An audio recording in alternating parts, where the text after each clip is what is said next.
ഞങ്ങളുടെ പ്രതീക്ഷകൾക്ക് കടകവിരുദ്ധമായി പൊട്ടന്മാരായ ക്ലബിലെ സദസ്യർക്ക് ആ തെറിരാഗം വല്ലാതങ്ങ് ബോധിച്ചു.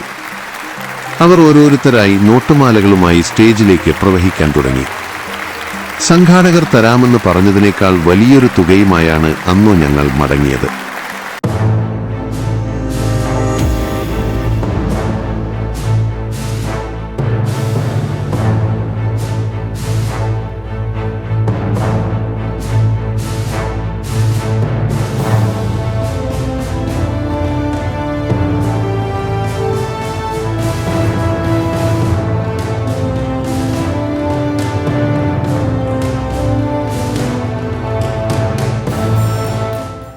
എന്റെ കണ്ണിൽ ഇരുട്ട് കയറി. ഞാൻ ബോധരഹിതനായി റോഡിൽ കുഴഞ്ഞു വീണു. പിന്നീടെപ്പോഴോ കണ്ണു തുറന്നു നോക്കുമ്പോൾ എന്നെ ആരൊക്കെയോ ചേർന്ന് സർക്കാർ ആശുപത്രിയുടെ വരാന്തയിൽ കിടത്തിയിരിക്കുകയാണ്. പോക്കറ്റിലുണ്ടായിരുന്ന 12 രൂപ കാണാനില്ല. സഹായിച്ചവരാരോ അടിച്ചുമാറ്റിയതാവണം. രോഗം മാറുന്നതുവരെ അവിടെ തന്നെ കിടക്കുകയേ രക്ഷയുള്ളൂ. അവിടെ തന്നെ കിടന്നു. രോഗം മാറി ഞാൻ ആശുപത്രി വിട്ടു.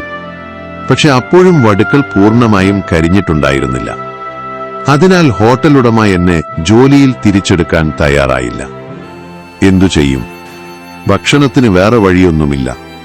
ഞാൻ നേരെ റെയിൽവേ സ്റ്റേഷനിലേക്ക് നടന്നു. അവിടെ ഭിക്ഷാടനം നടത്തുന്ന കുറെ കുട്ടികളെ കണ്ടു. ഇവരോടൊപ്പം ചേർന്നാൽ ഒരുപക്ഷെ ഭക്ഷണം കിട്ടിയേക്കും. ഞാൻ അവരോടൊപ്പം ചേരാൻ ആഗ്രഹിച്ചു.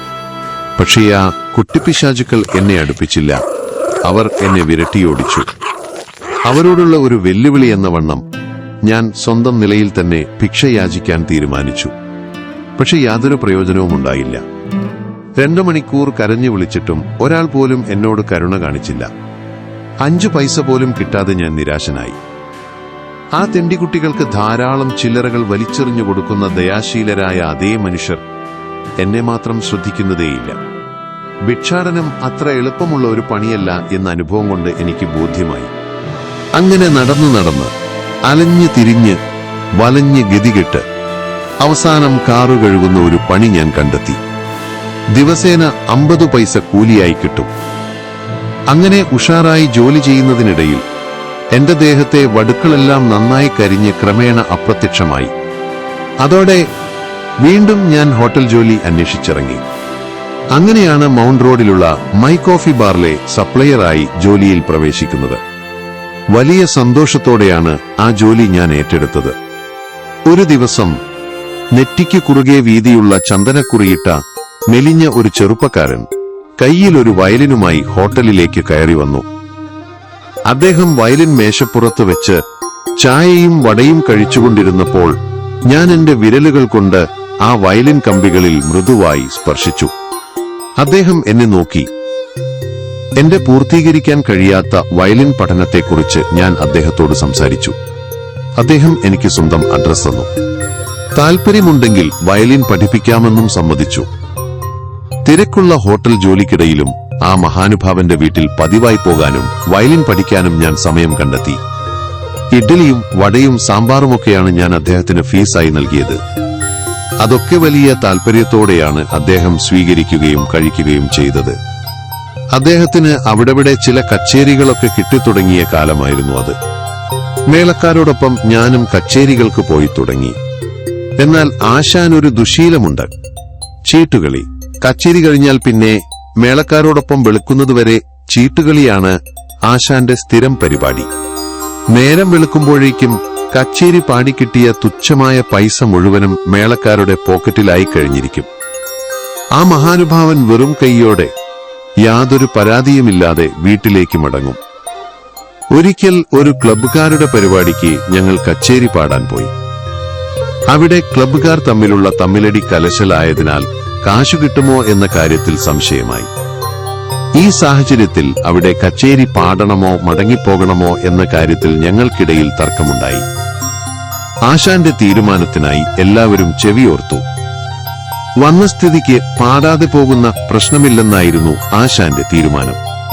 പക്ഷെ ഈ തല്ലിപ്പൊളി ക്ലബ്ബുകാർക്കു വേണ്ടി പാടുന്നത് ഒരു പുതിയ രാഗമായിരിക്കുമെന്ന കാര്യം ആശാൻ സൂചിപ്പിച്ചു. ആർക്കും എളുപ്പം മനസ്സിലാവുന്ന ആ രാഗം ആശാൻ ഞങ്ങളെ വയലിനിൽ വായിച്ചു കേൾപ്പിച്ചു.